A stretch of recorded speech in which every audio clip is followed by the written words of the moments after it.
આવેલું આ હનુમાનજીનું મંદિર છે. અતિ પ્રાચીન મંદિર આવેલું છે. ત્યાં માતાજીનું મંદિર પણ આવેલું છે.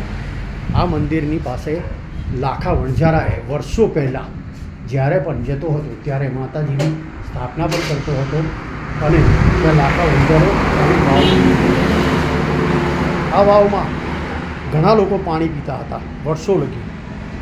પણ આજે આ વાવને જોવા માટે દૂર દૂરથી લોકો આવતા હતા. લાખા વણઝારા તો નહીં રહ્યું, પણ એની આ અનમોલ ધરોહર જે આજે પણ જોવા મળી રહી છે. લાખા વણઝારા એ ખૂબ મહેનત કરીને બનાવેલી આ વાવ આજે આપણે હેતમપુરા ગામમાં રોડ પર, ડભોઈ વડોદરા રોડ પર જોવા મળી રહી છે. આ વાવમાં માતાજીનું આ વર્ષો પુરાણું મંદિર પણ છે, જ્યાં માતાજીની પૂજા પણ કરે છે પૂજારીજી. અને આ લાખા વણઝારાની વાવ જેમાં વર્ષો લગી લોકો પાણી પીતા હતા. આ લાખા વણઝારાની વાવ જે અદ્ભુત અને અસહ્ય છે.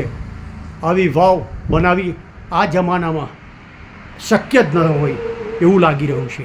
કારણ કે લાખા વણઝારાએ એ જમાનાની અંદર આ વાવ બનાવી હતી. જે જમાનાની અંદર લોકોને પાણીની તકલીફ પડતી હતી ત્યારે લાખા વણઝારાનો સંઘ જે ગામે જતો હતો ત્યાં લાખા વણઝારા આવી વાવ બનાવતો હતો અને માતાજીની મૂર્તિની સ્થાપના કરતો હતો.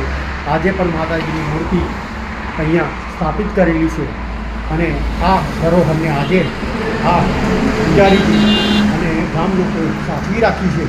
તેથી આ લાખા વણઝારાની વાવનું દ્રશ્ય જોવા મળી રહ્યું છે તમને, જે હેતમપુરા ગામમાં ડભોઈ વડોદરા હાઈવે પર આવેલું છે,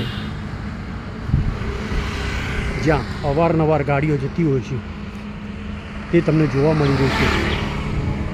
તેમજ ત્યાં હનુમાનજીનું મંદિર પણ ભવ્ય બાંધવામાં આવ્યું છે, જેથી હનુમાનજીના દર્શન કરવા આવે લોકો અને આ વાવના પણ દર્શન કરે છે.